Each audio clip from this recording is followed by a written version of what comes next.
The rain hit the windows of the Geneva Diplomatic Building like small bullets. Ambassador Sarah Chun sat at her desk, reading through boring trade reports when her secure phone buzzed. The caller ID showed only numbers she did not recognize. Chun. Here, she answered. Heavy breathing came through the line. Then a weak voice spoke in broken English. Ambassador Chun, I need help. They will kill me soon. I have information about your people. About the murders. Sarah sat up straight. Who? Is this?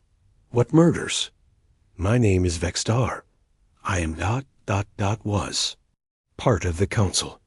Meet me at the old cathedral near your building. Come alone. Trust no one else. They have eyes everywhere. The line went dead. Sarah stared at the phone. The Galactic Council had made contact with Earth only 5 years ago. They seemed friendly enough, offering trade and basic technology. But something about this call made her stomach feel cold. She grabbed her coat and walked through the rain to the old cathedral. The building was dark and empty. Her footsteps echoed on the stone floor. Then she saw him. The alien sat in the last row of wooden seats. At first, he looked human. But as Sarah got closer, she saw the truth.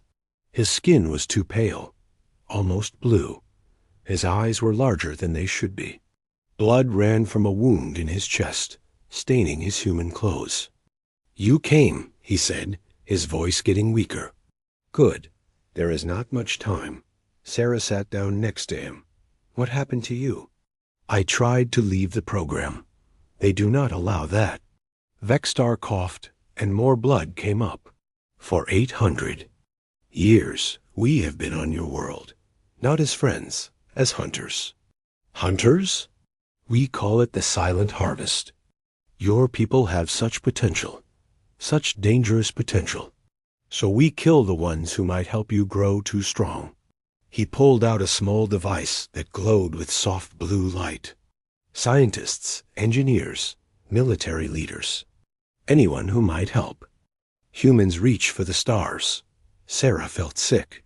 You're saying aliens have been murdering people on Earth? Not aliens. We look like you. We live among you. We are called Voidwalkers. Vextar's breathing got harder. Dr. Peterson, the nuclear engineer who died in that car crash last month. Dr. Kim, the physicist who had that heart attack. Colonel Brooks, who fell down those stairs. All of them were killed by my kind. The names hit Sarah like punches. She had known Dr. Peterson personally. He was working on clean fusion energy. Dr. Kim was close to a breakthrough in faster-than-light travel theory. Colonel Brooks was developing new defense systems. How many of you are there? On Earth? Over 200. Some have been here for decades. They have families, jobs, friends. No one knows what they really are.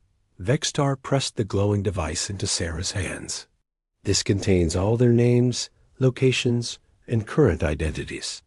Everything I could steal before they found me. Sarah looked at the device. It was warm and hummed with energy. Why are you telling me this? Why help us? Because I have lived among humans for 30 years. I have watched you. You are not the monsters the Council says you are. You care for each other. You protect the weak. You never give up. More blood came from his mouth. My kind. We only know fear and control. We fear what you will become if you are allowed to grow. What will we become? Vextar smiled, showing teeth that were too sharp. Free. And that scares them more than anything. A sound came from outside. Footsteps on wet stone. Vextar grabbed Sarah's arm with surprising strength. They have found me. You must go. Use the back door. Tell your people the truth. The harvest must end, or your species dies in darkness. His grip got weaker. But be careful. Some of them are in your own government. Trust no one until you can test them. How do I test them? The device will show you. It can detect our true nature. But Sarah ... He was fading fast now. When you fight them, remember this. We are strong, but you are something we never expected. What's that? Unpredictable. The front door of the cathedral opened. 3 figures in dark coats walked in. They looked human, but they moved wrong. Too smooth. Too quiet. Sarah ran for the back door as the figures reached Vextar. She heard him speak one last time, but not in English. The words sounded like wind through broken glass. Then she heard a sound like electricity, and everything went quiet. She made it to her car and drove back to the diplomatic building. Her hands shook as she held the steering wheel. In her pocket, the alien device felt warm against her leg. Back. In her office, Sarah locked the door and pulled out the device. When she touched it, words appeared in the air above it, written in light. The language looked strange, but somehow she could read it. The list was long. Names, addresses, jobs, and something called infiltration dates. Some of the dates went back 50 years. Some of these aliens had been living as humans since before Sarah was born. She recognized more names. Senator Williams, who always voted against space program funding. Dr. Martinez, head of the International Science Foundation, who had been blocking certain research projects. General Thompson, who had been pushing to reduce military technology development. All of them were aliens. All of them were working to keep humanity weak. Sarah read more. The device showed her how to detect voidwalkers. They gave off a certain type of energy that normal humans could not see.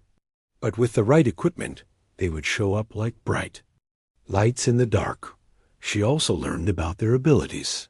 They could change their shape to look exactly like any human. They were stronger and faster than normal people. But they had weaknesses too. They could not handle certain frequencies of sound. And they had trouble with something called quantum signatures. As Sarah read, she began to understand the truth. Humanity was in a cage. Every time humans tried to advance, every time they got close to real breakthroughs, the Voidwalkers would kill the people responsible. They had been doing this for centuries. But now Sarah knew. And if she was careful, if she was smart, she could do something about it. She picked up her secure phone and dialed a number she had memorized years ago. It rang twice before someone answered. Marcus Webb here. Captain Webb was someone Sarah trusted. They had worked together on several missions. He was smart, tough, and most importantly, he had been in military service since before first contact with the Council. If anyone was clean, it would be him. Marcus, I need to see you. Tonight, bring your team, but tell no one else where you're going. Sarah? What's wrong? You sound scared. I am scared. And after you hear what I have to tell you, you will be too. 3 hours later, Captain Webb and his team sat in Sarah's secure conference room. She had told them everything. Shown them the device. Explained about the Voidwalkers and the Silent Harvest. Webb was the first to speak. If this is true, we're at war. We've been at war for 800 years, and we never knew it. It's true, Sarah said, and now they know that we know. That. Alien Vextar, he's dead. They'll realize their list has been stolen. They might speed up their operations. Sergeant Mills, Webb's second in command, studied the alien device. How do we fight something that can look like anyone? Sarah touched the device again. New information appeared in the light above it. We learn. We adapt. We hunt them down one by one. She looked around the room at the faces of the 6 soldiers. But first, we need to make sure we can trust each other. This device can test us. If any of us are Voidwalkers, we'll know right. Now, the testing took an hour. All of them were human. Real human. As they planned their next moves, Sarah thought about Vextar as last words.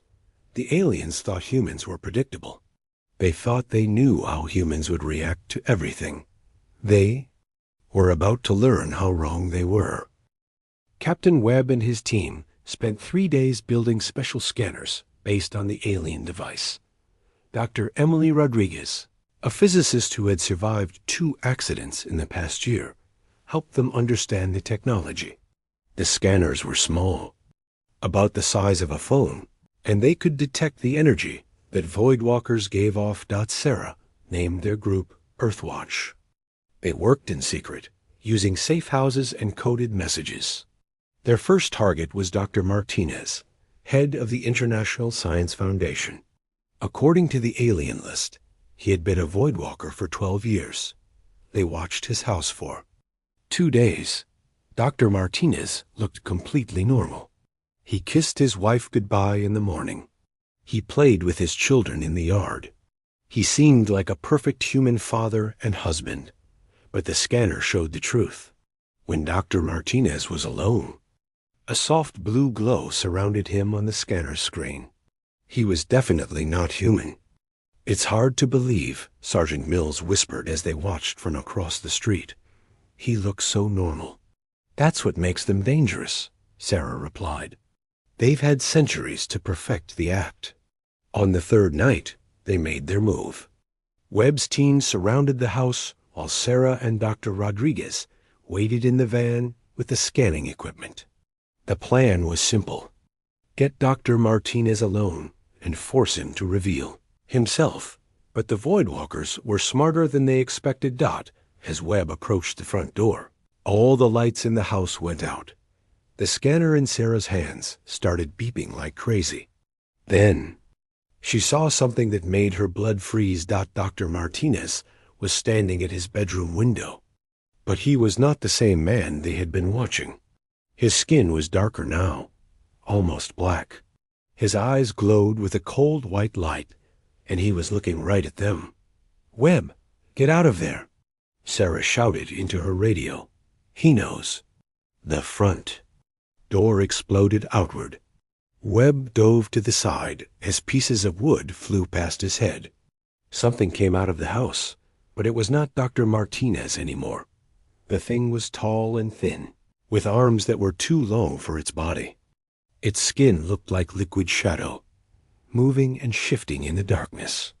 Where Dr. Martinez's face had been, there was now something that looked like a skull made of black glass. "What the hell is that?" Mills yelled as he opened fire. The bullets hit the creature, but passed right through it like it was made of smoke. The Voidwalker moved faster than anything human. It reached Mills in 2 jumps and grabbed him by the throat. Mills screamed, but the sound was wrong. It was like the life was being sucked out of him. Webb shot at the creature with a special weapon Dr. Rodriguez had built. This one fired sound waves instead of bullets. The Voidwalker let go of Mills and stumbled backward. Its shadow skin began to bubble and crack. "The sonic weapons work," Webb shouted. "Keep firing." The other team members joined in with their sound. Weapons. The Voidwalker made a noise like breaking glass and tried to run. But more lights came on in houses around the street. People were waking up. "We have to go," Sarah said. "Too many witnesses." The creature disappeared into the night, leaving only a smell like burned metal. Mills was alive but barely conscious. They carried him to the van and drove away. At the safe house, Dr. Rodriguez examined Mills. "He's in shock, but he'll live." Whatever that thing did to him, it was draining his life energy. Sarah looked at the data from their scanners. "We learned something important tonight. They're not just shapeshifters. In their true form, they're something else entirely. Something that feeds on human life." Over the next week, similar attacks happened around the world. In Tokyo, a team of Japanese agents tried to capture a Voidwalker that had been posing as a technology minister. The creature killed 2 agents before escaping. In London, British forces surrounded a Voidwalker scientist, but it somehow called for help. 3 more Voidwalkers appeared and helped it escape. The aliens were fighting back, and they were getting more dangerous. Sarah received reports from other teams. The Voidwalkers were not just running away anymore. They were hunting the humans who hunted them. Dr. Peterson's replacement, a young engineer named David Kim, was found dead in his laboratory. The official report said it was an electrical accident, but the Earthwatch scanner showed traces of Voidwalker energy all over the room. "They're accelerating the harvest," Sarah told Webb during a secure video call. "They know we're onto them, so they're killing targets faster." "How many people have we lost?" Webb asked. Sarah checked her list. "In the past week? 17 scientists, 8 engineers, 4 military officers, and 2 politicians. All of them were working on projects that could advance human technology. We need to hit them harder. Find their base of operations." That's when Dr. Rodriguez made a breakthrough. She had been studying the alien device and found something interesting. "The Voidwalkers are not just scattered around randomly," she explained to the team. "They're connected, like a network." She showed them a map on her computer. Red dots marked where they had detected Voidwalker activity. "Look at the pattern. They're all within a certain distance of these 3 locations." She marked 3 spots on the map. "I think these might be command centers." One location was in Switzerland, near where Sarah had met Vextar. Another was under the ocean near Iceland. The third was in Antarctica. "Antarctica?" Mills asked. He was better now, but still weak. "What would they want down there?" "Isolation," Sarah said. "Somewhere humans rarely go. Somewhere they could build. Something big without being noticed." Webb studied the map. "If we're going to hit them, we need to do it fast, before they kill more people." They chose the Antarctic location first. Satellite images showed nothing but ice and snow. But the Earthwatch scanners detected massive amounts of Voidwalker energy coming from underground. The team flew to Antarctica in a military transport plane. The cold was brutal, even with their special gear. They landed near the coordinates and set up camp. Dr. Rodriguez's equipment led them to a spot that looked like empty ice. But when they used ground-penetrating radar, they found something huge buried underneath.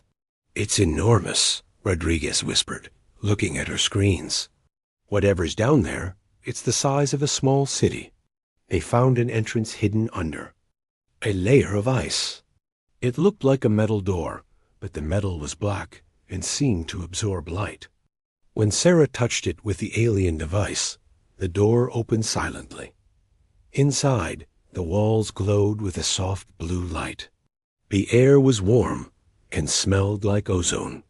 Long corridors stretched in every direction, and they could hear a low humming sound coming from deep within the facility.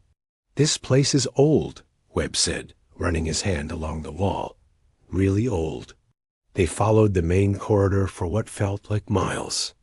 Along the way, they passed rooms filled with strange equipment. Some rooms had what looked like medical tables, but they were stained with something dark. Other rooms had walls covered with screens showing images from around the world. Cities, military bases, research facilities. The Voidwalkers had been watching everything. In one room, they found something that made Sarah sick. Hundreds of files, each one containing detailed information about a human. Photos, personal history, family members, work schedules. And at the bottom of each file, a date marked termination schedule. "They've been planning this for decades," Sarah said, flipping through the files. "Every assassination, every accident. It was all planned in advance." The humming sound got louder as they went deeper. Finally, they reached a huge circular room with a domed ceiling. In the center was a machine that looked like a cross between a computer and a living thing. Cables that pulsed like veins connected it to the walls, and standing around the machine were 12 Voidwalkers in their true forms. They were not trying to look human anymore. They stood like black statues, their skull faces turned toward the humans. "Welcome," one of them said. Its voice echoed in Sarah's mind rather than her ears. "We have been expecting you." Webb raised his sonic weapon, but the Voidwalker raised one long finger. "You cannot fight all of us, Captain Webb. And even if you could, destroying this facility would accomplish nothing. We have others, and we have already sent word to the Council." "What word?" Sarah demanded. The creature's empty eye sockets seemed to focus on her. "That the harvest has failed. That humans have become too dangerous to control. The Council will vote soon. And when they do, your entire species will be eliminated." Sarah felt the alien device grow warm in her pocket.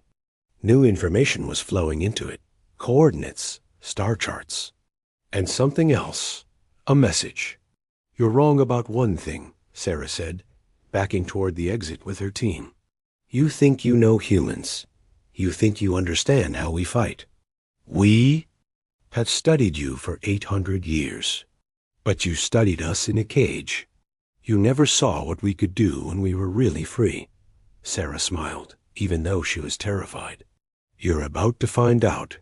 The team ran for the exit as alarms began to sound throughout the facility. Behind them, the Voidwalkers gave chase, their forms shifting and flowing like living shadow. They made it to their plane just as the facility began to shake. Dr. Rodriguez had left behind a special bomb, one that would destroy the Voidwalker. Equipment but leave the ice intact. As they flew away, Sarah looked at the new information in the alien device. The message was from other humans scattered across the galaxy. Humans who had been taken by the aliens long ago. Humans who had been waiting centuries for someone to find them. Sarah and her team returned to Earth with shocking news. The alien device now contained messages from humans across the galaxy. Humans who had been taken from Earth hundreds of years ago. Humans who had been waiting for this moment. President Martinez called an emergency meeting in a bunker deep under Washington, D.C. The room was filled with military leaders, scientists, and government officials from around the world. Sarah stood at the front, holding the alien device. "The Voidwalkers have sent word to their council," she announced. "They're planning to destroy all life on Earth, but we're not going to let that happen." General Thompson, who they now knew was human after testing, leaned forward. "What do you mean by humans across the galaxy? How is that possible?" Dr. Rodriguez activated a holographic display using the alien device. Images appeared in the air above the table. Star maps, coordinates, and photos of people who looked human, but were wearing strange clothes and living on alien worlds. "For centuries, the Voidwalkers have been taking humans from Earth," Rodriguez explained. "Not many, just a few here and there. People who disappeared without a trace. They used them as workers, soldiers, and experiments." One image showed a man in his 50s with scars on his arms. "This is Commander Jackson Cole. His ship disappeared near Bermuda in 1847. He's been fighting aliens for almost 200 years. Another image appeared. A woman with silver hair and strange tattoos. Captain Maria Santos. She vanished during a research expedition in 1923. She now leads a group of human rebels on a planet called Kepler-7. Sarah touched the device again. More images appeared. Dozens of them. Men and women of all ages, all races, all time periods. All human. All alive. All ready to fight. "They've been building an army," Sarah said. "An army of humans who know how to fight aliens. Who know their technology. Who know their weaknesses." President Martinez stood up slowly. "How many?" "Over 50,000, Sarah replied. "Spread across 23 different worlds. And they have ships. Alien ships that they've captured and modified." The room went quiet. Finally, General Thompson spoke. "What do they want from us?" Sarah smiled for the first time in weeks. "They want to come home, and they want to help us fight." But first, they needed to capture a high-ranking Voidwalker, someone with access to the Council's communication systems. The alien device had given them a target. Commander Zactol, who had been living as Professor James Morrison at MIT for 15 years. Webb's team prepared for 3 days. They studied Morrison's schedule, his habits, his security. This time, they would be ready for a fight. Morrison lived alone in a large house near the university. He had no family, which made sense now that they knew the truth. The house was surrounded by a high fence and security cameras.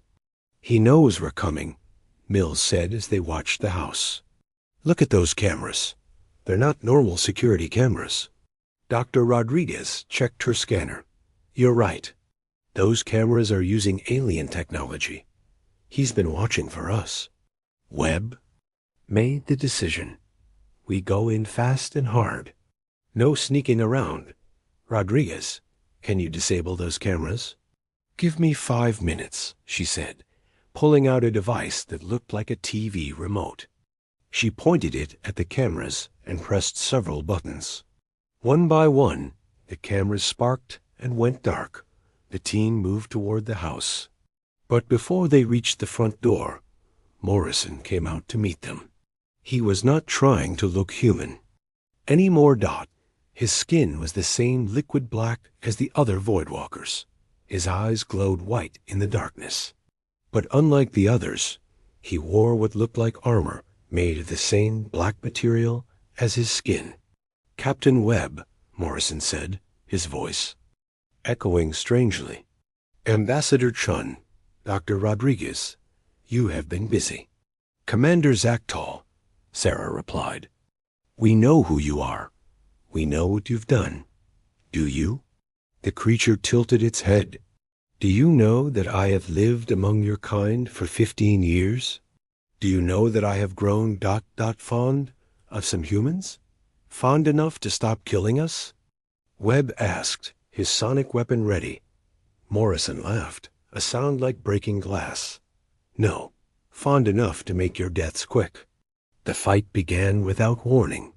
Morrison moved faster than the other Voidwalkers they had faced. He dodged their sonic weapons and struck back with energy that shot from his hands like lightning. Mills was thrown backward into a tree. Rodriguez dove behind a car as energy bolts exploded around her. Webb rolled to the side and kept firing his sonic weapon. But Sarah noticed something. Every time the sonic weapon hit Morrison, he became slightly more solid, more real. The liquid shadow of his skin began to crack and change. "Keep hitting him," she shouted. "The sonic weapons are working, but slowly." The battle lasted for 10 minutes. Morrison was strong and fast, but he was fighting alone. The humans worked as a team, surrounding him and hitting him from all sides with sonic bursts. Finally, Morrison fell to his knees. His shadow skin was cracking like broken glass. Underneath, Sarah could see something that looked almost human. "Enough," Morrison gasped. "I surrender." They tied him up with special cables that Dr. Rodriguez had designed. The cables used the C, same frequency as their sonic weapons, keeping Morrison weak and unable to change his shape. In the safe house, they put Morrison in a room with walls lined with sonic speakers. Every few seconds, the speakers would send out a burst of sound that kept him from escaping. "Now we talk," Sarah said, sitting across from the captured Voidwalker. Morrison looked more human now, but his eyes still glowed with that cold white light. "What do you want to know?" "How do we contact the Council?" "You cannot. Only commanders like myself have access to the long-range communication systems." Sarah held up the alien device. "Then you're going to help us send them a message." Morrison stared at the device. "Where did you get that?" "Only Council members are supposed to have access to quantum communicators." "A friend gave it to us," Sarah replied, "right before your people killed him." For the first time, Morrison looked worried. "Vexstar. I told the others he was becoming too attached to humans. But they thought they could control him. They were wrong. Just like they're wrong about us. Sarah leaned forward. The council thinks humans are weak, predictable, easy to control. But we're not, are we? Morrison was quiet for a long moment. Then he spoke in a voice that sounded almost sad. No, you are not. That is why you must be destroyed. Dr. Rodriguez entered the room carrying a piece of equipment that looked like a metal briefcase. I've built the transmitter. If he cooperates, we can send the message directly to the council's main facility. Morrison looked at the transmitter, then at Sarah. What message? The truth, that humanity knows about the silent harvest, that we've captured one of their commanders, and that we're ready to fight. They will not negotiate, Morrison said. The council does not negotiate with prey species. Then they'll learn something new today, Webb said from the doorway. They'll learn that we're not prey anymore. Morrison was quiet for another minute. Then he nodded slowly. I will help you. But not because I want to. Because I am curious to see what happens when the council realizes what you have become. The transmission took 2 hours to prepare. Morrison had to provide access codes and encryption keys. Dr. Rodriguez had to modify the transmitter to work with alien technology. But finally, they were ready. Sarah stood in front of the transmitter's camera. Behind her, Morrison sat in his chair, still tied up with the sonic cables. Webb and his team stood guard. Council of Species, Sarah began. This is Ambassador Sarah. Chun of Earth. We know about the silent harvest. We know about the Voidwalkers. We know that you have been murdering our people for 800 years. She held up the alien device. We have your technology. We have your commander. And we have something else. We have 50,000 humans who have been waiting across the galaxy for this moment. Morrison spoke from behind her.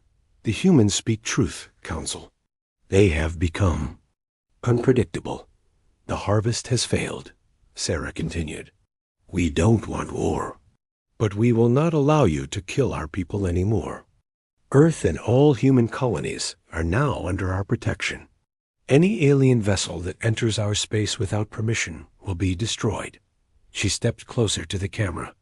You created this problem when you decided to hunt us in secret. Now you get to deal with the consequences. The transmission ended. Now they had to wait for the council's response. It came 3 days later. Not as a message, but as action. Radar stations around the world detected them first. 12 massive ships each, one the size of a city, entering Earth's solar system. The Galactic Council had made their decision. President Martinez called Sarah immediately. They're coming. 12 battlecruisers, armed with weapons we can't even understand. How long do we have? Sarah asked. 4 days, maybe 5. Sarah looked.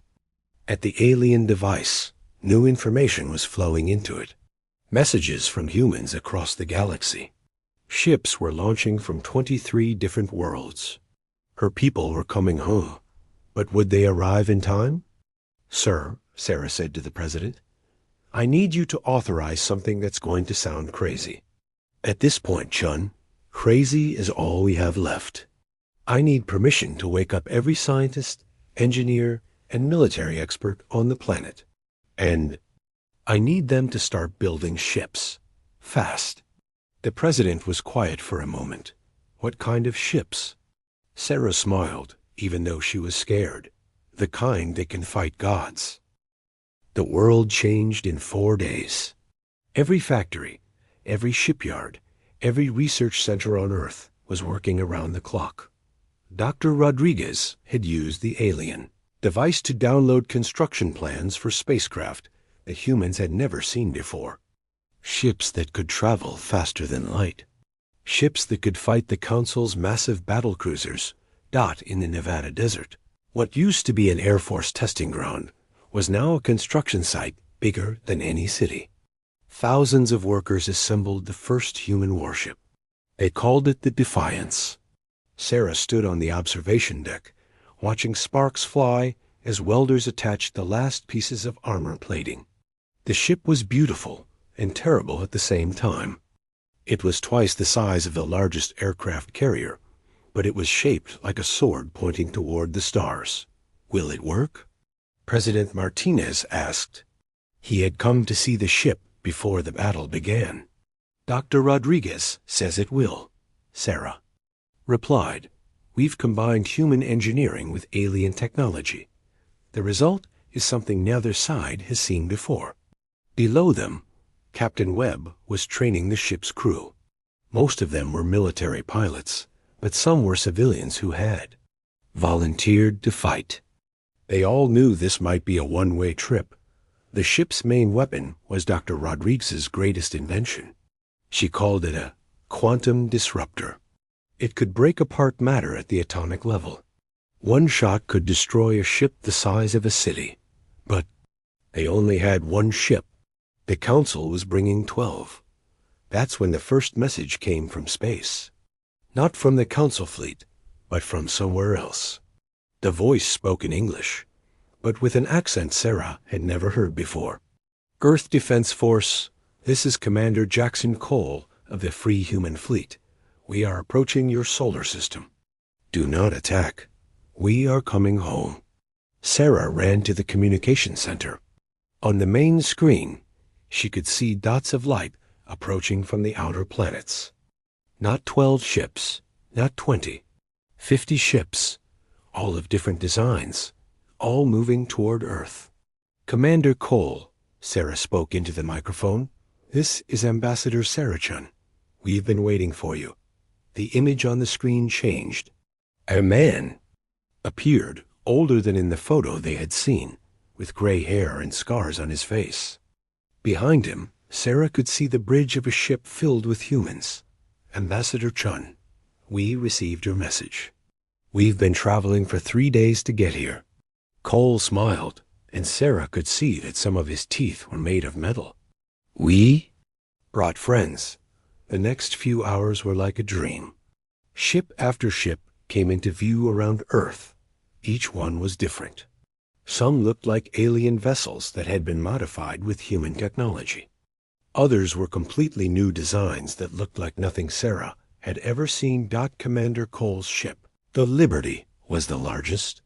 It had been built from pieces of a dozen different alien ships. Its hull was covered with weapons from 100 different worlds. Captain Maria Santos arrived next in a ship she called Venganza. She had been fighting aliens for almost a century. Her crew was made up of humans from 12 different planets, all of them ready for war. But the most impressive ship belonged to a woman named Admiral Lisa Park. Her vessel, the Prometheus, was completely human in design, but used technology that was centuries ahead of anything on Earth. She had been working with captured alien scientists for 50 years, forcing them to teach her their secrets. "How many ships do we have?" Sarah asked as the reports came in. 63, Cole replied over the communication system. "And about 15,000 crew members, all human, all angry." "Angry? We've been slaves, prisoners, and rebels for centuries," Santos added, her voice hard as steel. "The Council took us from our families, our homes, our lives. Today we take everything back." The Council fleet was still 2 days away, but they were sending messages. Demands for Earth to surrender. Threats of complete destruction. The usual alien diplomatic approach. President Martinez had a different response. He authorized the broadcast of a message to every television, radio, and internet connection on Earth. He wanted every human to know what was happening. "People of Earth," the president began, "in 2 days, 12 alien ships will arrive to destroy our world. They believe we are weak. They believe we will surrender without a fight. They are wrong." The message continued for 10 minutes. He told the world about the silent harvest, about the murders, about the humans who had been taken and enslaved, and about the fleet that had come home to help them fight. We are not alone. In the universe, he concluded, we are not weak, and we are not afraid. Tomorrow we show the galaxy what humanity can do when we fight together. The preparations continued through the night. Dr. Rodriguez worked with the alien prisoners, forcing them to reveal the weaknesses in Council ship designs. She learned that their shields could be overloaded with certain frequencies. She learned that their weapons had a limited range. Most importantly, she learned that they had never fought humans who knew how to fight back. Commander Morrison, still tied up with sonic cables, watched the preparations with growing alarm. "You do not understand," he told Sarah during her final visit to his cell. "The Council fleet is not just 12 ships. Each ship carries 10,000 warriors, advanced fighters, weapons that can crack planets." "But they've never fought us before," Sarah replied. "They've only fought slaves and prey animals. We're something new." Morrison shook his head. "You are brave, but bravery will not stop plasma cannons that can melt mountains." "Maybe not," Sarah agreed. "But it's not just bravery we're bringing to this fight." She showed him a tablet with the final battle plan. Morrison's glowing eyes widened as he read. "This is ... impossible," he whispered. "Humans do not think this way. This is not how wars are fought." "Exactly," Sarah said. "That's why it's going to work." The Council fleet arrived exactly when predicted. 12 massive ships, each one dark and menacing against the stars. They positioned themselves around Earth like the points of a clock.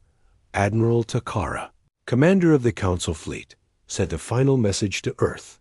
"Humans of the third planet, you have interfered with Council operations. You have captured a Council commander. You have threatened Council authority. For these crimes, your species will be eliminated. You have 1 hour to consider surrender." The response came not from Earth, but from Commander Cole aboard the Liberty. "Admiral Takara, this is Commander Jackson Cole of the Free Human Fleet. We have a counteroffer. Leave our solar system immediately, and we might let some of you live." The alien admiral's response was to open fire. Bright beams of energy shot down from the Council ships toward Earth's major cities. But the beams never reached their targets. They hit invisible barriers in space and scattered like light through a prism. Dr. Rodriguez had spent the last 4 days placing quantum shield generators around Earth. The shields were powered by the planet's magnetic field and could stop anything the aliens could throw at them. "Now," Sarah said into her communicator, "the human fleet attacked from every direction at once. They had been hiding behind the moon, behind asteroids, inside Earth's magnetic field. The Council ships found themselves surrounded by angry humans. With advanced weapons and nothing to lose, the Liberty fired first. Its main gun, built from salvaged Council technology, punched a hole through the shields of the nearest alien ship. The ship began to break apart, atmosphere venting into space. The Venganza and 3 other ships concentrated their fire on a second Council vessel. Captain Santos had learned to target the alien ship's weak points. Her weapons hit the enemy ships power core, causing it to explode in a flash of light that could be seen from Earth. But the real surprise was the Defiance. Captain Webb brought Earth's only warship up from behind the moon, its quantum disruptor fully charged. "For every human you killed," Webb said over the open communication channel, "for every life you stole, for every dream you destroyed, ... The quantum disruptor fired. The beam hit the Council flagship dead center. For a moment, nothing happened. Then the entire ship simply stopped existing. 1 second it was there. The next second there was empty space. The battle lasted 3 hours. When it was over, 8 of the 12 Council ships were destroyed. The other 4 were badly damaged and trying to escape. But Admiral Takara's ship, damaged but still functional, managed to send one final message before jumping to faster than light.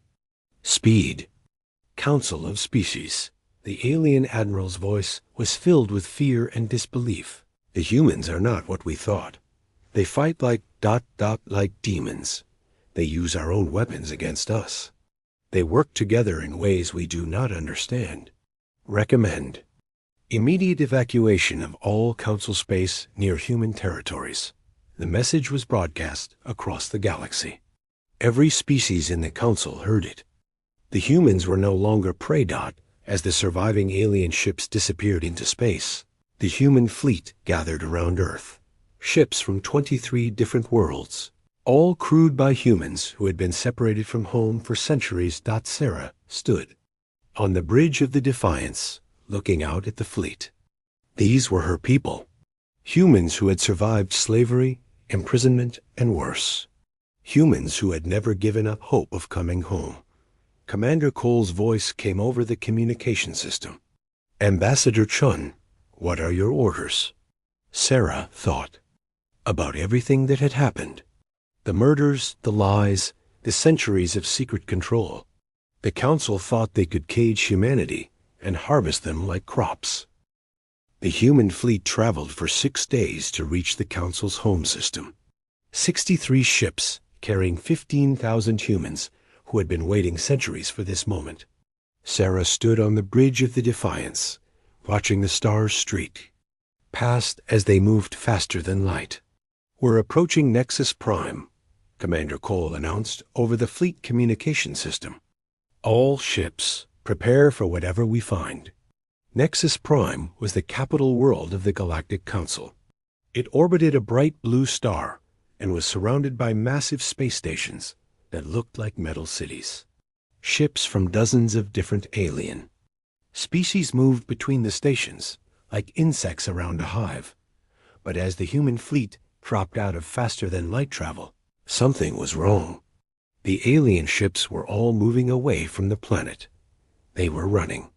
This is Admiral Takara, came a familiar voice over the emergency channels.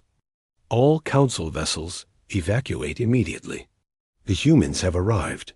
Sarah smiled grimly.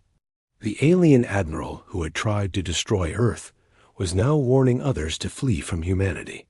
Open a channel to the planet, Sarah ordered. The main screen on the Defiance showed the surface of Nexus Prime. It was a beautiful world with blue oceans and white clouds. Cities covered the continents, connected by bridges that stretched across the sky. This was where the Council made their decisions, where they had planned the silent harvest, where they had decided to murder humans for 800 years. Council of Species, Sarah spoke into the communicator.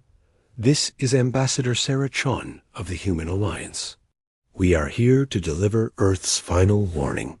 The response came from a creature that looked like a giant spider made of crystal. Ambassador Chun, I am Speaker Veltar of the Council. You have committed acts of war against peaceful Council vessels. Peaceful? Captain Santos cut in from her ship. Was it peaceful when you murdered my parents in 1923? Was it peaceful when you enslaved me for 90 years? More voices joined in from across the human fleet. Stories of families destroyed, lives stolen, decades of slavery and imprisonment. The Council had created an army of very angry humans, and now that army was at their doorstep. Speaker Veltar's voice became nervous. The past cannot be changed, but we can negotiate. The Council is willing to discuss terms. Terms? Sarah laughed, but there was no humor in it. The only terms are these. You will return every human you have taken. You will pay compensation for the families you destroyed, and you will stay away from Earth and all human space. Impossible. The Council does not negotiate with inferior species. That's when Admiral Parks spoke up from the Prometheus. Then maybe it's time for a new Council. The battle for Nexus Prime was different from the fight at Earth. Here, the humans were the attackers. They moved through the Council's defenses like a storm, destroying weapons platforms and military stations, while being careful not to harm civilian areas. The Council had hundreds of ships defending their homeworld, but they were not prepared for human tactics. The aliens fought in formations, following rules and patterns they had used for thousands of years. The humans fought like humans. They were unpredictable, creative, and absolutely ruthless when they needed to be. Commander Cole's Liberty led a group of ships in a direct attack on the main defense station.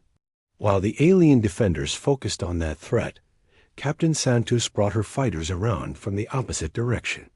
The aliens never saw them coming. Dr. Rodriguez had modified the human weapons during the journey. Now their quantum disruptors could be fired in rapid bursts instead of single shots. The effect was devastating. Alien ships that had seemed invincible dissolved like smoke. But the real breakthrough came when the humans captured one of the Council's communication arrays. Dr. Rodriguez plugged the alien device into the array and began broadcasting across the entire galaxy. Every species in Council space suddenly had access to the truth. The real history of the silent harvest. The murder of innocent humans. The centuries of lies and control. Some species were horrified. Others were angry that they had been lied to.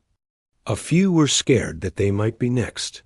On Nexus Prime, riots began in the alien cities. Species that had been controlled by the Council for thousands of years saw their chance for freedom.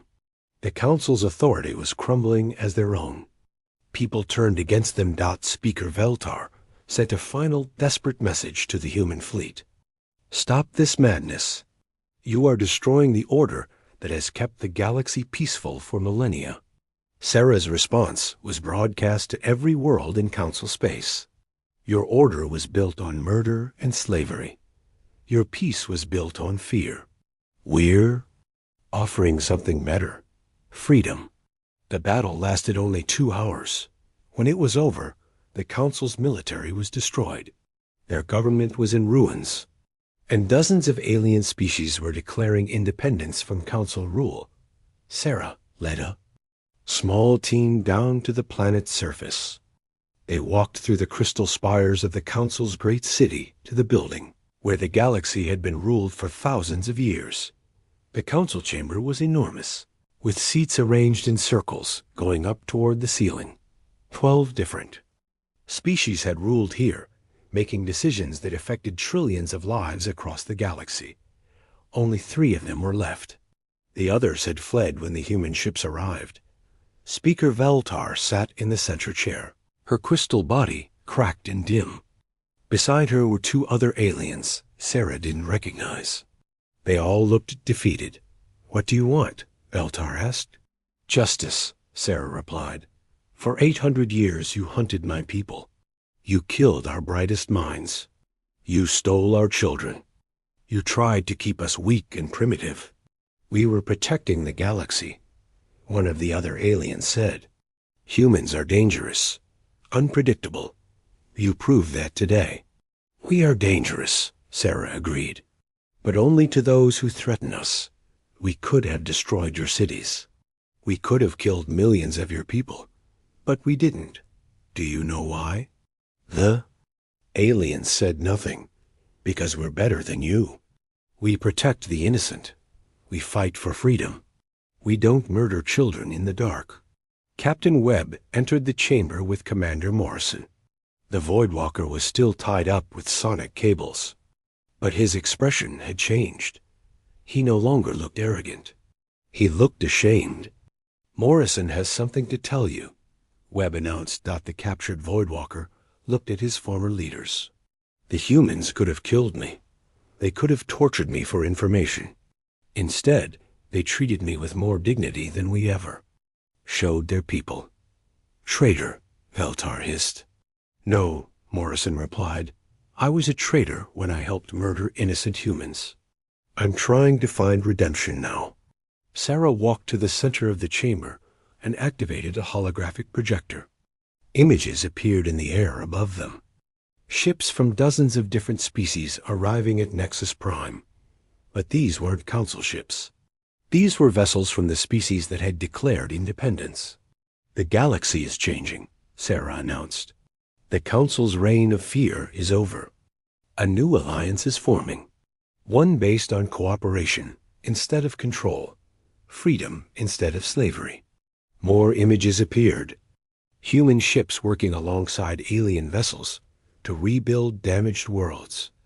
Former council slaves learning to govern themselves. Species that had been enemies for centuries working together. You have a choice, Sarah continued. Join the new alliance. As equals or be left behind as history. Speaker Valtar's crystal body began to glow brighter. And if we refuse? Then you'll discover what it feels like to be isolated and alone in the galaxy.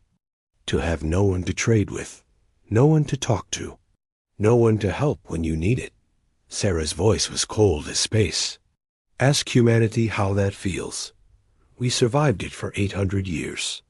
The negotiations took 3 days. In the end, the remaining council members agreed to dissolve their government and join the new Galactic Alliance. They would return all human prisoners. They would pay compensation to the families of murdered humans. And they would submit to human oversight for 50 years to ensure they kept their promises. But the most important agreement was the simplest. 1. Earth and all human colonies were declared forbidden to any species that did not have explicit permission to visit. Humanity would control who entered their space and when. Never again would aliens be able to hunt humans in secret. 6 months later, Sarah stood in the same Geneva building where she had first met Vex Star. But now the building was the headquarters of the Human Defense Force. Ships from across the galaxy came here to meet with human representatives. Dr. Rodriguez had completed her greatest project. A sensor array that could detect any alien presence in human space from millions of miles away. No one would ever again be able to sneak onto human worlds. The galaxy had learned to respect humanity. Some species feared them. Others admired them.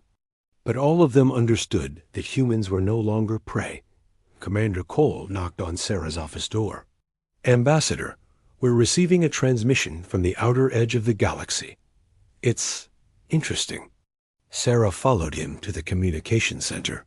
On the main screen was an alien unlike any they had seen before. It was tall and graceful, with skin that seemed to be made of liquid starlight. Greetings, humans of Earth, the being said. I am Keeper Zhao Dhara of the Eternal Collective. We have been watching your recent ... activities ... with great interest. Who are you? Sarah asked. We are what you might call the previous management. We ruled the aliens had been stealing Earth's air for 3 months before anyone noticed. Dr. Elena Vasquez pulled her thick coat tighter as she walked across the frozen ground toward the research station. The wind in Antarctica was always cold, but today it seemed harder to breathe than usual. She blamed it on the long flight from Buenos Aires and the change in altitude. Inside the white building that housed the atmospheric research station, Alana sat down at her computer and began checking the daily readings. For 15 years she had been measuring the gases in Earth's atmosphere. Oxygen, nitrogen, carbon dioxide, and dozens of other chemicals that made up the air people breathed every day. The numbers on her screen made her frown. The oxygen level was down by 0.003% from yesterday. That was tiny, almost nothing. But Elena had been doing this job long enough to know that oxygen levels did not just drop overnight. She checked the equipment. Everything was working. Fine. She called up the readings from the past week. The oxygen was going down every single day. Not by much, but it was definitely going down. Elena felt a cold feeling in her stomach that had nothing to do with the Alni. Antarctic weather. She spent the next 6 hours checking and double-checking everything. The machines were working perfectly. The readings were correct. Something was taking oxygen out of Earth's atmosphere, and it was happening all over the planet. Elena picked up her phone and called Dr. Martinez in Mexico City. He ran another atmospheric monitoring station. Carlos, this is Elena. I need you to check your oxygen readings for the past week. Elena, is everything okay? You sound worried. Just check the readings, please. She waited while Carlos pulled up his data. After a few minutes, he came back on the line. That's strange. My oxygen levels have been dropping slightly every day for the past week. I thought it was an equipment problem. Elena's hands started shaking. How much of a drop? About 0.003% per day. Why? Because I'm seeing the exact same thing here in Antarctica. Elena hung up and immediately started calling other research stations around the world. Tokyo, London, Sydney, New York. Every single station reported the same thing. Oxygen levels were dropping by exactly 0.003% every day, all across the planet. She tried to think of what could cause this. Forest fires could remove oxygen, but not at this rate, and not everywhere at once. Volcanic activity could affect the atmosphere, but again, not like this. Ocean changes could alter gas levels, but Elena had already checked those readings. The oceans were fine. There was only one explanation that made sense, and it scared her more than anything else she could think of. Something was deliberately taking Earth's oxygen. Elena spent the rest of the night running calculations. At the current rate, Earth would lose 1% of its oxygen in about a year. That might not sound like much, but Elena knew what even small changes in oxygen levels could do. People would get tired more easily. They would have trouble thinking clearly. Planes would have problems flying. Fires would burn differently, and if whatever was taking the oxygen decided to speed up, things could get much worse very quickly. When morning came, Elena started making phone calls. She called the Environmental Protection Agency in Washington. She called the United Nations Environmental Program in Geneva. She called NASA. She called anyone she could think of who might listen to her. Most people thought she was crazy. The oxygen loss was too small for most people to measure. The government officials she spoke to said they would look into it, but Elena could tell they did not believe her. Dr. Peterson from NASA was different. He listened carefully to what Elena told him and asked smart questions about her data. Dr. Vasquez, if what you're saying is true, we need to figure out what's causing this immediately. I'm going to send your data to our deep space monitoring network. If something is affecting our atmosphere from outside Earth, they might be able to detect it. 3 days later, Elena's phone rang at 4 a.m. Dr. Vasquez? This is General Hayes from NORAD. We need to talk to you right away. A plane is coming to pick you up. Elena had never been inside a military transport plane before. She spent the 4-hour flight to Colorado Springs, trying not to throw up and wondering what was happening. General Hayes met her at the airport. He was a tall man with gray hair and tired eyes. He did not say much during the drive to NORAD, but Elena could tell he was worried about something big. The NORAD command center was built deep inside a mountain. Elena followed General Hayes through hallways carved out of solid rock until they reached a room full of computer screens and people in military uniforms. Dr. Vasquez, General Hayes said, we need you to look at something. He led her to a large screen that showed a picture of Earth from space. But this was not a normal picture. Strange blue lines were scattered across the image, moving in slow geometric patterns high above the planet. What am I looking at? Elena asked. We're not entirely sure, said a woman in an Air Force uniform. I'm Colonel Stevens. We started seeing these ... objects after NASA sent us your atmospheric data. They're in Earth's upper atmosphere, about 60 miles up. They're invisible to normal cameras, but our quantum sensors can detect them. Elena stared at the screen. The blue lines were moving in perfect formation, like a dance. There were dozens of them, maybe hundreds, spread out across the entire planet. How big are they? She asked. Each one is about the size of a football field, Colonel Stevens said. They seem to be made of some kind of material we've never seen before. Our sensors can barely detect them. General Hayes pointed at the screen. Dr. Vasquez, these things appeared in our atmosphere at exactly the same time your oxygen readings started dropping. We think they're connected. Elena felt like the floor was falling out from under her. You're saying these things are taking our air? We're saying it's possible, General Hayes said. We need to know more. Can you help us? Elena looked at the alien objects dancing across the screen. Each one was big enough to hold a city, and they were invisible to almost everything. Humans could use to detect them. They had been stealing Earth's oxygen for months, and no one had noticed until now. How many people know about this? She asked. Right now, about 50 people in the entire world, Colonel Stevens said. The president, a few scientists, some military commanders. We're keeping it quiet until we know more. Elena nodded. What do you need me to do? We need you to help us figure out exactly what these things are doing to our atmosphere, General Hayes said. And we need to do it fast. Our computer models show that if they keep taking oxygen at the current rate, we have about 18 months before Earth becomes uninhabitable. Elena looked at the screen again. The alien objects continued their slow dance high above Earth, stealing the air that every person on the planet needed to live. She thought about her daughter in college, her parents in Spain, the 8 billion. People who had no idea that their world was slowly suffocating. I'll help, she said, but we need to move fast.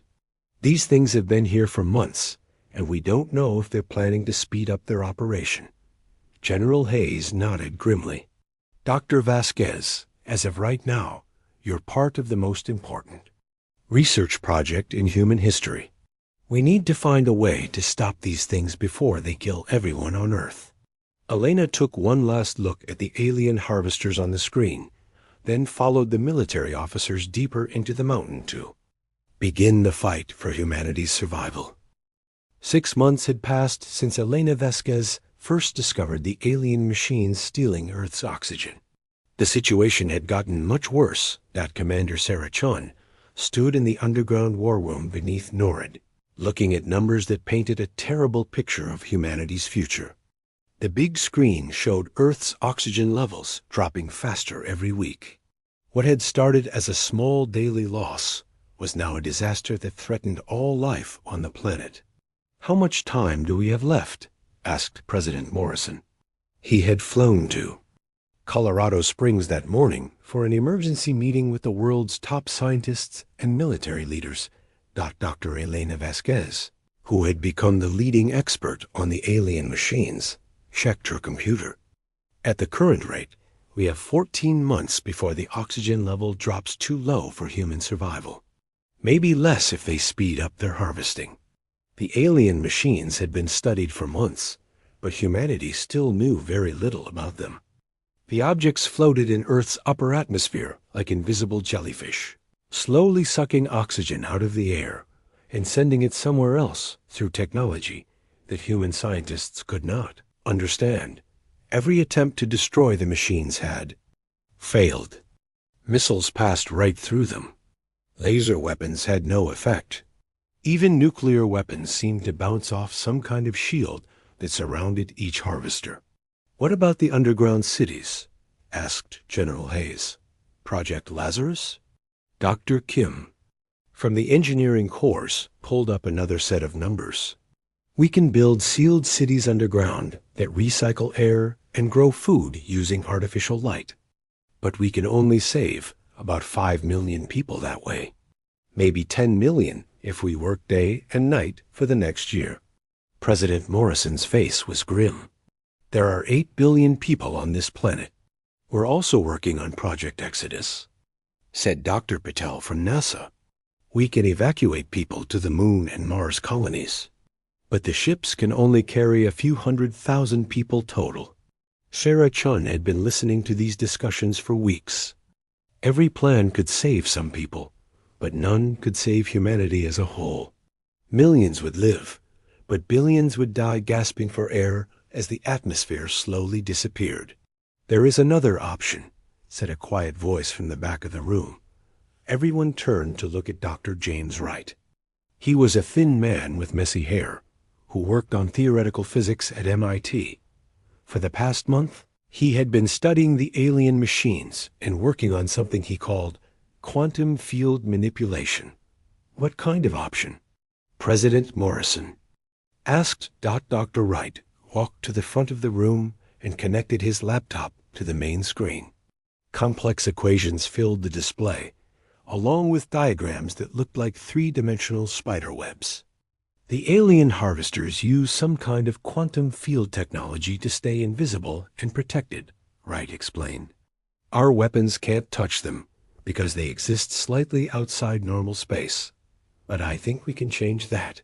Sarah Chun leaned forward. "How?" "We build quantum field disruptors, devices that can break down the quantum fields that protect the harvesters. If we detonate these disruptors in the upper atmosphere, we can destroy every alien machine around Earth at the same time." The room was quiet for a long moment. Finally, General Hayes spoke.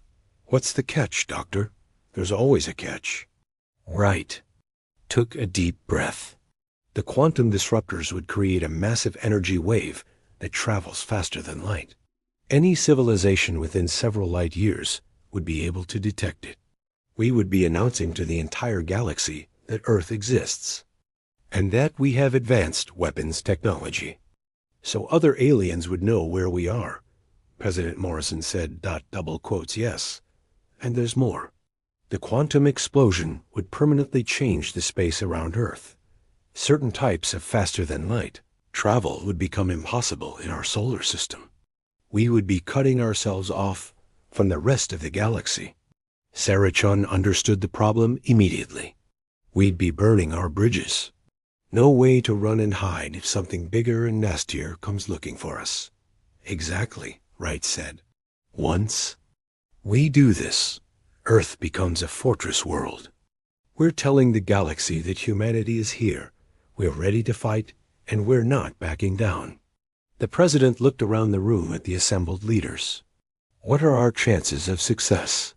"The quantum disruptors should work," Wright said. "I'm 90% certain they'll destroy the harvesters. But I have no idea what will happen after that. We might attract attention from other alien species. Some of them might be friendly. Others might see us as a threat." Elena Vasquez stood. Mr. President, I've been studying these harvesters for 6 months. They're not some random accident. This is organized, planned. These aliens have been stealing oxygen from planets for a long time. Earth isn't their first victim." "What are you saying, Doctor?" "I'm saying that if we don't fight back, we're all dead anyway. At least this way, we go down fighting. And maybe we save other worlds from the same fate." The debate that followed lasted for hours. Military leaders argued about the risks of exposing Earth to alien attention. Scientists discussed the technical challenges of building quantum disruptors. Politicians worried about the cost and the timeline. Sarah Chun listened to it all, but her mind was already made up. She had spent her career in the military protecting people. The idea of hiding underground while billions of innocent people suffocated was not something she could accept. "I volunteer to lead the mission," she said during a brief pause in the discussion. Everyone looked at her. "Commander Chun, this isn't a traditional military operation," General Hayes said. "The disruptors have to be placed precisely in the upper atmosphere. One mistake and the whole plan fails." "Then we don't make mistakes," Sarah said simply. "Dr. Wright, how long do you need to build these devices?" 3 months for the first prototypes. Another month for testing. If everything works, we could be ready to deploy in 4 months. President Morrison looked around the room one more time. "This is the biggest decision in human history. We're not just talking about fighting for our survival. We're talking about changing humanity's place in the universe forever. Elena Vasquez spoke up again. Sir, every day we wait, more oxygen disappears. Every day we delay, more people will die when the atmosphere finally becomes too thin to breathe. We can hide and hope someone saves us, or we can save ourselves. The vote was taken by secret ballot. 17 people in the room wrote either yes or no on small pieces of paper. Sarah Chun collected the ballots and counted them while everyone watched. 17 votes for yes, she announced. 0 votes for no. President Morrison nodded slowly. Dr. Wright, you have unlimited resources and the full support of every government on Earth. Build your quantum disruptors. Commander Chun, start planning the deployment mission. Everyone else, we have 4 months to prepare for whatever comes next. As the meeting broke up, Sarah Chun found herself standing next to Elena Vasquez. The scientist looked tired but determined. Do you think we're doing the right thing? Elena asked. Sarah looked up at the ceiling, thinking about the alien machines floating invisible in the sky above them, slowly strangling her planet. I think we're doing the only thing. Humanity has never been good at hiding or running away. We're much better at standing our ground, fighting back. Elena smiled for the first time in months. Then let's give these aliens something to remember us by. Over the next 4 months, the greatest minds on Earth worked together on Project Prometheus. Scientists from every country shared their knowledge. Military forces coordinated like never before. Engineers built weapons that existed only in theoretical physics textbooks. The quantum field disruptors took shape in hidden laboratories around the world. Each device was the size of a refrigerator, but contained technology that could reshape reality itself. When they detonated, they would announce to the galaxy that humanity was done being prey. Sarah Chun trained with the deployment teams that would carry the disruptors into the upper atmosphere. Elena Vasquez worked with Dr. Wright to calculate the exact positions where the devices needed to explode. Every detail had to be perfect. On a Tuesday morning in March, 17 quantum field disruptors lifted off from launch sites around the world. They rode on rockets that carried them 60 miles above Earth, to the same altitude where the alien harvesters floated in their invisible dance of death. Sarah Chun was aboard the command ship, watching the final countdown on her screen. In 30 seconds, humanity would either free itself from alien oppression or announce its location to every hostile force in the galaxy. 10 seconds, she announced over the radio to all the deployment teams. Whatever happens next, remember that we chose to fight. The disruptors detonated simultaneously, creating 17 miniature suns in Earth's upper atmosphere. The quantum cascade that followed lit up the night sky with colors that had no names, and every alien harvester within 1,000 miles simply ceased to exist. Humanity had burned its bridges and chosen war over surrender. Now they would discover what the galaxy thought of that decision. The quantum explosion that destroyed the alien harvesters did more than save Earth's atmosphere. It sent a message across space that traveled faster than light, reaching distant star systems in a matter of weeks. On the planet Vethka Prime, 800 light-years from Earth, High Harvester Zekthol felt the quantum ripples wash over his world's monitoring stations.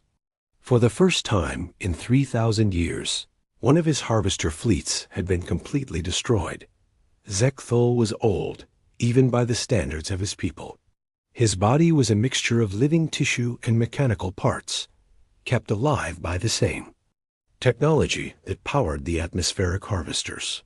He had overseen the slow death of 400 worlds, watching civilizations crumble as their air was stolen breath by breath. "Show me the energy readings again," he commanded his assistants. The data appeared on screens around the chamber. The quantum signature from the human homeworld was unlike anything in the Kethvari databases. The energy patterns matched theoretical weapons that his own people had considered too dangerous to build. How did these primitive beings create quantum? Field disruptors? Asked Sub-Harvester Velenith. Our intelligence reports indicated they had not even achieved faster-than-light travel. Zekthul studied the readings with growing concern. The humans had not just stumbled onto quantum field technology. They had weaponized it in ways that violated several laws of physics. More troubling, they had deployed it with surgical precision, destroying every harvester without damaging their own planet. Gather the dominance circle, Zekthul ordered. For the first time in our history, a harvested species has fought back successfully. This cannot be allowed to continue. The dominance circle had not met in over 3 centuries. It consisted of the 12 most powerful harvesters in the Kethvari Empire, beings who had overseen the atmospheric theft of entire star systems. When they assembled in the great chamber of Vethka Prime, their combined presence made the air itself feel heavy with menace. The humans must be made an example, declared High Harvester Mecteron. If word spreads that a species can resist our operations, other worlds might attempt the same foolishness. Agreed, said another member of the circle. But these quantum weapons concern me. How did such a young species develop technology that our greatest scientists abandoned as impossible? Zekthul shared the energy readings with the circle. The quantum signatures from Earth showed not just advanced weapons, but fundamental changes to the space around the human solar system. The explosion had altered reality itself in ways that would take centuries to fully understand.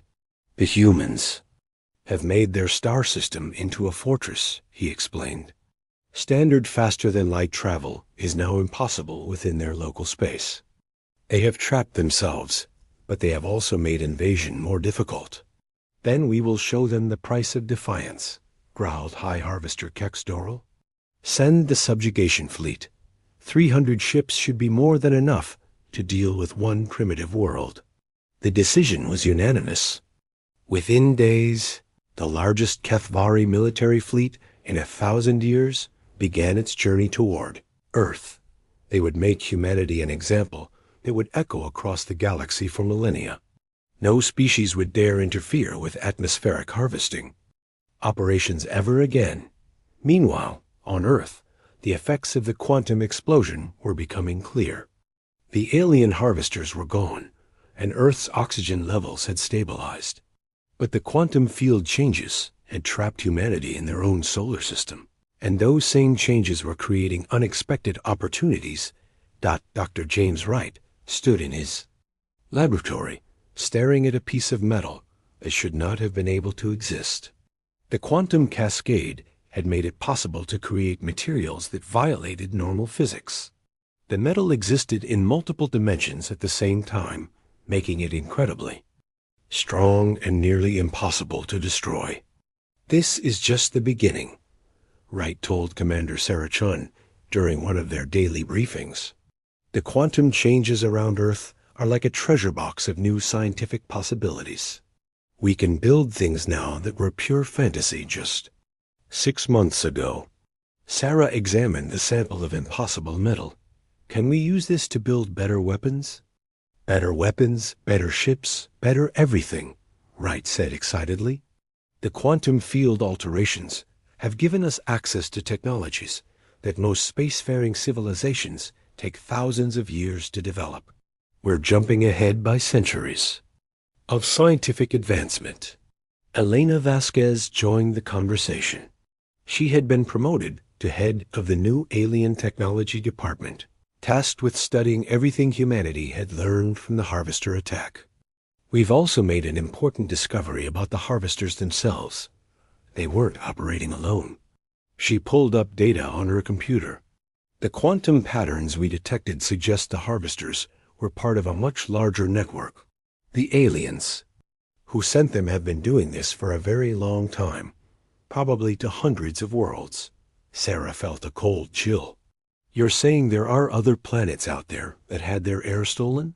I'm saying there are probably dozens of dead worlds. scattered across this part of the galaxy, all of them killed the same way Earth almost was. The implications were staggering. Somewhere out there, an alien civilization was systematically destroying the atmospheres of inhabited worlds. Earth had been just another target in a campaign of genocide that had been going on for thousands of years. They'll come for us, Sarah said quietly. We destroyed their harvesters and showed them we have advanced weapons. They can't let that go unpunished. Wright nodded grimly. Our computer models suggest we have between 12 and 18 months before they can organize a response. The quantum ripples from our explosion will take time to reach their homeworld, and they'll need time to prepare a fleet large enough to deal with us. How much time do we need? Sarah asked. To build a real defense? At least 2 years, maybe 3. Elena looked up from her computer. Then we need to use every day we have. If these aliens have been killing worlds for thousands of years, they're not going to stop with Earth. This is bigger than just our survival. This is about stopping a galaxy-wide genocide. Over the following months, humanity threw itself into preparation with desperate intensity. The quantum field changes around Earth had created opportunities, but they had also created challenges. Ships could no longer use normal faster-than-light engines within the solar system, forcing engineers to develop entirely new forms of propulsion. The breakthrough came when Dr. Wright's team discovered that the quantum alterations allowed for something called phase shift technology. Objects could be moved slightly outside normal space, making them invisible to most sensors and weapons, while still allowing them to affect the physical world. It's like being a ghost that can still punch people, Wright explained to a gathering of military commanders. A phase-shifted ship can be in the same location as an enemy vessel without either one being damaged, but the phase-shifted ship can still fire weapons at targets in normal space. Sarah Chun immediately saw the potential. We can build defense platforms that are invisible until they attack. An enemy fleet won't know what hit them. Construction began immediately. Every asteroid in the solar system was hollowed out and turned into a hidden weapons platform. Every planet received phase-shifted defense installations that existed in multiple dimensions simultaneously. Earth itself was wrapped in layers of quantum shielding that made it appear as empty space to external observers. The work was exhausting and dangerous. Several construction crews were lost when their equipment malfunctioned and sent them into quantum dimensions that humans were not meant to visit. But the work continued, driven by the knowledge that failure meant extinction. Elena Vasquez spent her time developing long-range sensors that could detect approaching alien fleets while remaining hidden behind Earth's quantum barriers. The sensors used principles that had been impossible before the quantum cascade, reaching across hundreds of light years while leaving no trace of their operation. 18 months after the quantum explosion, Elena's sensors detected what everyone had been dreading. A massive fleet of alien ships had appeared at the edge of the galaxy's spiral arm, moving toward Earth at faster-than-light speeds. How many ships? Sarah asked when Elena called with the news. 312, Elena replied. They're big, Sarah. Much bigger than anything we've ever built, and they're coming fast. Sarah looked out the window of her office at the peaceful Earth sky. Somewhere up there, hidden in quantum dimensions, were the defense platforms that represented humanity's best hope for survival. In 6 months, they would find out if human ingenuity was enough to stand against an alien empire that had been conquering worlds for millennia. Then we'd better be ready for them, Sarah said, because humanity doesn't have anywhere left to run. High Admiral Vexcor stood on the bridge of his flagship as the Kethvari subjugation fleet dropped out of faster-than-light travel at the edge of the human star system. 300 ships spread out in perfect formation, ready to destroy the primitive world that had dared to resist the atmospheric collective. Begin scanning the system, Vexcor ordered. I want to know the location of every human ship and defense platform before we advance. The sensor officer worked at his station for several minutes before looking up with confusion. Admiral, the readings don't make sense. The quantum distortions are interfering with our equipment. I can't get clear readings on anything. VexCore moved to examine the sensor displays himself. The human star system looked like a maze of twisted spacetime. Quantum anomalies were scattered throughout the area, creating blind spots and false readings that made navigation dangerous. How extensive are these distortions? He asked. They appear to cover the entire system, sir, from the outer planets all the way to the central star. It's like the humans have weaponized their entire solar system. VexCore had conquered 47 worlds during his military career. He had never encountered anything like this. Most civilizations built a few orbital defense platforms and hoped for the best. The humans had somehow turned the space around their star into a weapon. Send scout. Ships ahead, he commanded. We need to map these quantum anomalies before the main fleet advances. The first scout ship moved carefully into the outer edge of the solar system. For 20 minutes, it transmitted normal readings as it slowly approached the human's outermost planet. Then, without warning, it simply vanished from all sensors. What happened to Scout 1? VexCore demanded. Unknown, sir. It just stopped existing. No explosion, no debris, no distress signal. One moment it was there, the next it wasn't. VexCore ordered a second scout forward. This one lasted 37 minutes before it too disappeared. The third scout managed to send a brief message before vanishing. The humans have weaponized probability itself. Reality is not stable here. A fourth scout was sent, equipped with the most advanced sensors in the HFY fleet. It lasted longer than the others, transmitting detailed readings as it moved through the quantum maze. What it found was impossible. Admiral, the communications officer reported, Scout 4 is transmitting data about human defense platforms that exist in 11 different dimensions simultaneously. They can phase in and out of normal space at will. That's impossible, VexCore said. No civilization masters 11-dimensional technology without thousands of years of development. The Scout is also reporting weapon signatures that violate several laws of physics. Energy beams that travel backward through time, missiles that exist in multiple locations at once, and defensive shields made of crystallized spacetime. Before VexCore could respond, Scout 4 sent its final transmission. They're not just defending their planet. They've turned their entire star system into a single massive weapon. The humans have learned to fight with the universe itself. Then, Scout 4 joined its companions in non-existence. VexCore stared at the sensor displays that showed nothing but quantum static where his scouts had disappeared. In his 3 centuries of military service, he had never encountered an enemy that could make his ships forget they existed. Admiral, his tactical officer said quietly, perhaps we should reconsider our approach. The humans clearly have technologies we don't understand. No, VexCore said firmly. High Harvester Zek Thul ordered the complete destruction of this species. We will advance with the full fleet and overwhelm whatever tricks they have prepared.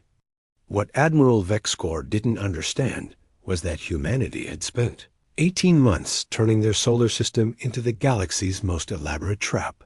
Every asteroid belt had been seeded with quantum mines that could erase objects from reality. Every planet hosted defense platforms that existed in multiple dimensions and could strike at enemies from impossible angles.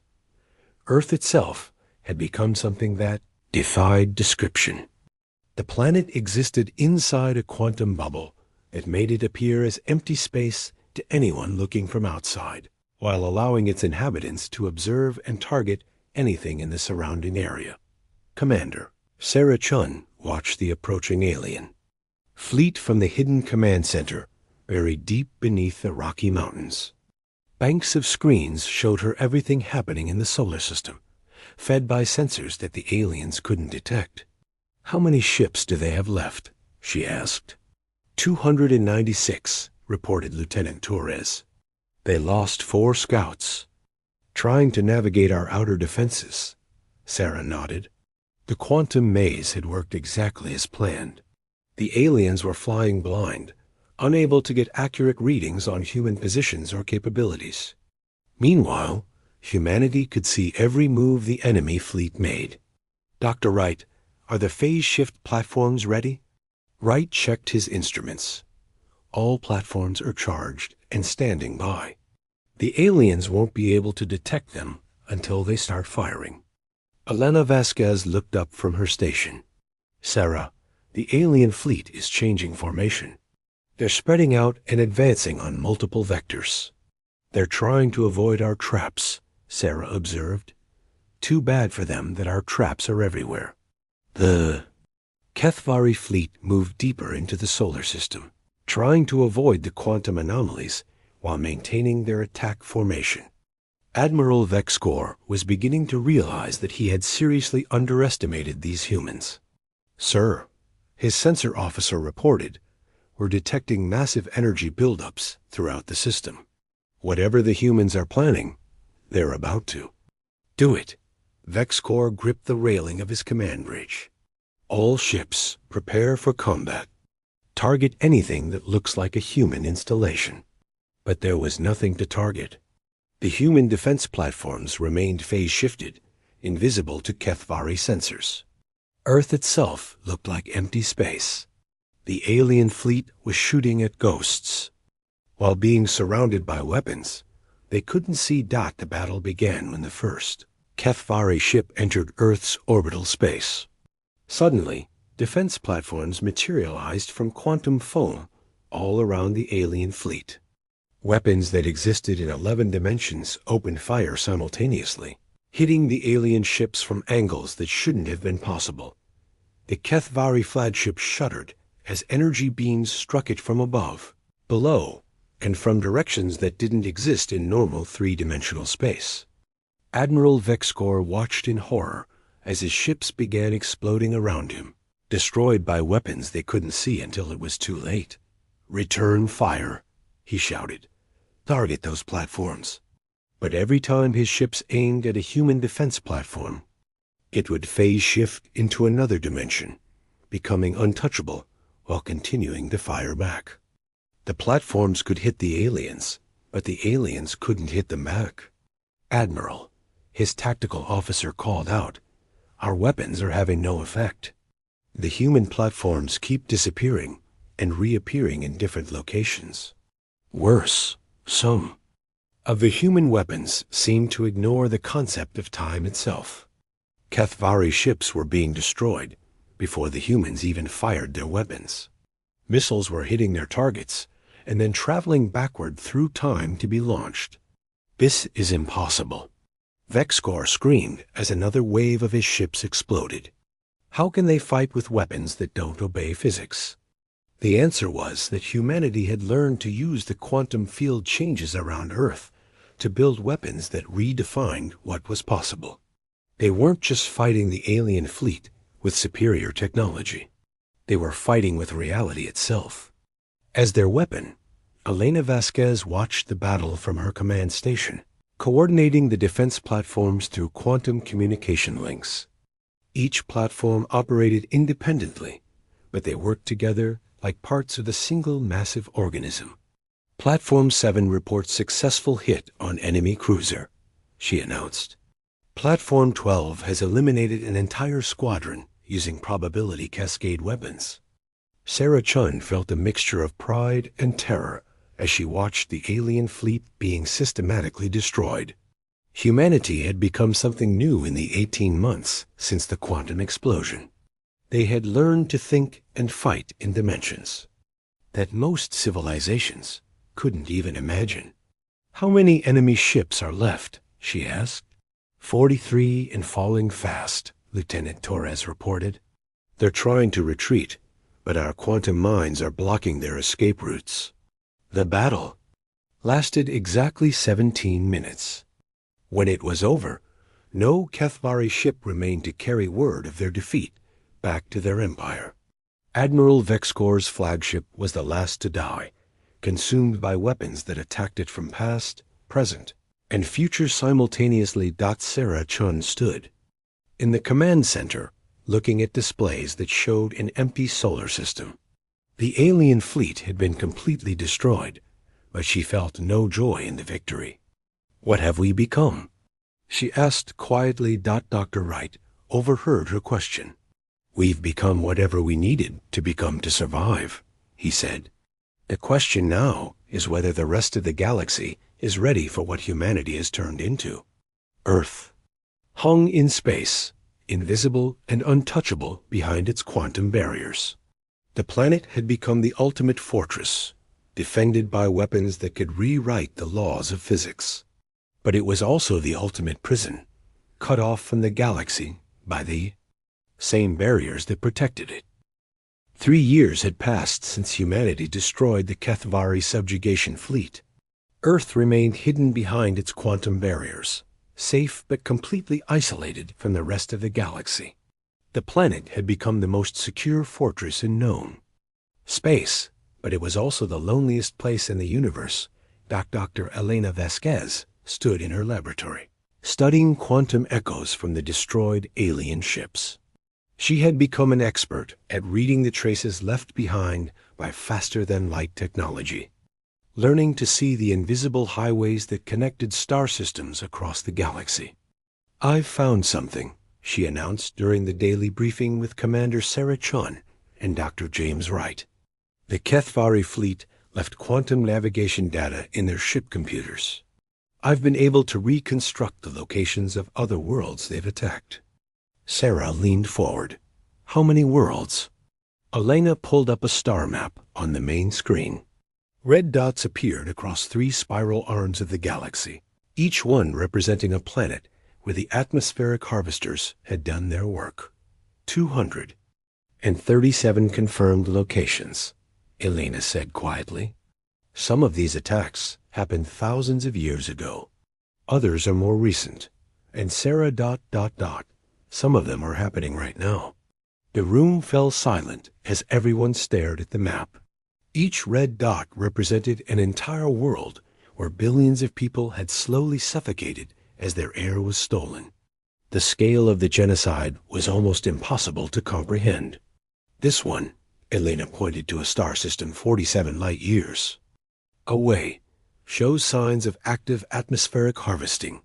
The quantum signatures suggest a civilization roughly equivalent to Earth's Industrial Revolution period. They're being killed right now, and they don't even know it." Dr. Wright studied the data. "If we could break through our own quantum barriers, we could reach that system in about 6 months using conventional faster-than-light travel." "But we can't break through the barriers," Sarah said. "That's the whole point. We're trapped here, just like everything else is trapped out there." Elena shook her head.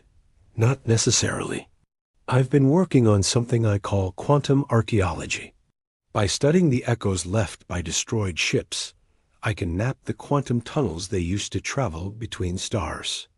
If we could build ships that exist, partially outside normal spacetime, they might be able to tunnel through our own barriers."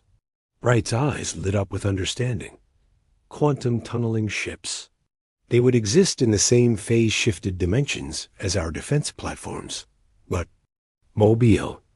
They could carry their own pocket of weaponized spacetime with them. "Exactly," Elena said. "Each ship would be a miniature version of what Earth has become. A mobile fortress that can rewrite physics in the space around it." Sarah Chun thought about the implications. For 3 years, humanity had been content to hide behind their quantum walls, safe but isolated.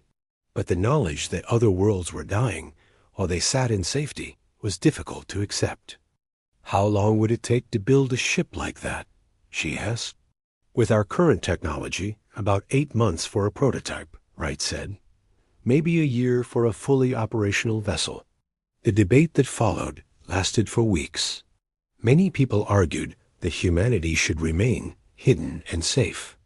They had barely survived one alien attack, and venturing into the galaxy might attract the attention of even more dangerous enemies. But Elena's discovery had changed everything. The knowledge that the Kethvari Empire was still out there, still killing worlds, made isolation feel like cowardice rather than wisdom. The decision came when long-range quantum sensors detected another massive alien fleet gathering in a system 600 light-years away.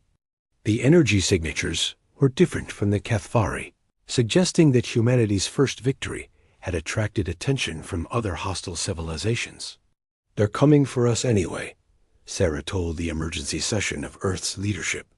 "Council, we can sit here and wait for them to figure out how to break through our defenses, or we can take the fight to them first." Construction of the first quantum-tunneling dreadnought began immediately. The ship was massive, nearly 2 miles long, built around a core of quantum field generators that could manipulate reality in the space around it. The design combined everything humanity had learned about phase shift technology, probability weapons, and 11-dimensional engineering. The UEDF Prometheus was more than just a warship. It was a piece of Earth itself, wrapped in quantum barriers and armed with weapons that could make enemy fleets forget they existed. The ship carried a crew of 300 volunteers who had trained for months to think and fight in multiple dimensions simultaneously. Commander Sarah Chun stood on the bridge of the Prometheus as the ship prepared for its first quantum tunnel. Through the viewports, Earth looked normal, but she knew that was an illusion. The planet existed in a state of controlled quantum uncertainty, simultaneously present and absent from normal space. "Dr. Wright, are the quantum tunneling systems ready?" she asked. Wright checked his instruments. "All systems green." "The ship's quantum bubble is stable, and we've calculated the tunnel coordinates to the Kethvari homeworld." Elena Vasquez, now serving as the ship's navigation officer, pulled up the target system on her screens. Vethka Prime is 800 light-years away. If our calculations are correct, we should arrive there in approximately 72 hours. Sarah took a deep breath.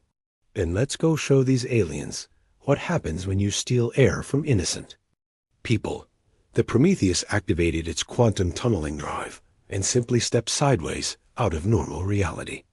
For 3 days, the ship traveled through dimensions that had no names, carrying its pocket of weaponized space-time across the galaxy like a sword aimed at the heart of an empire.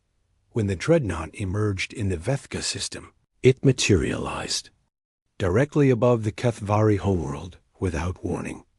The planet's defense fleet scrambled to respond, but they were facing weapons and tactics they had never encountered before.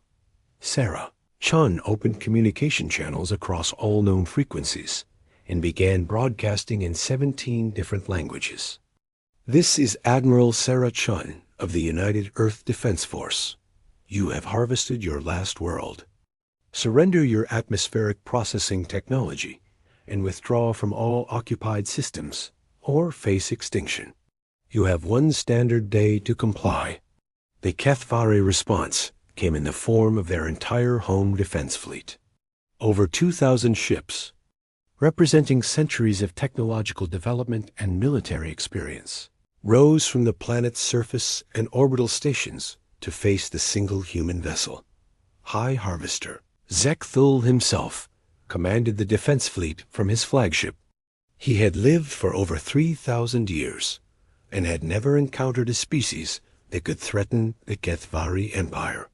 But the quantum signatures from the human ship were unlike anything in his databases.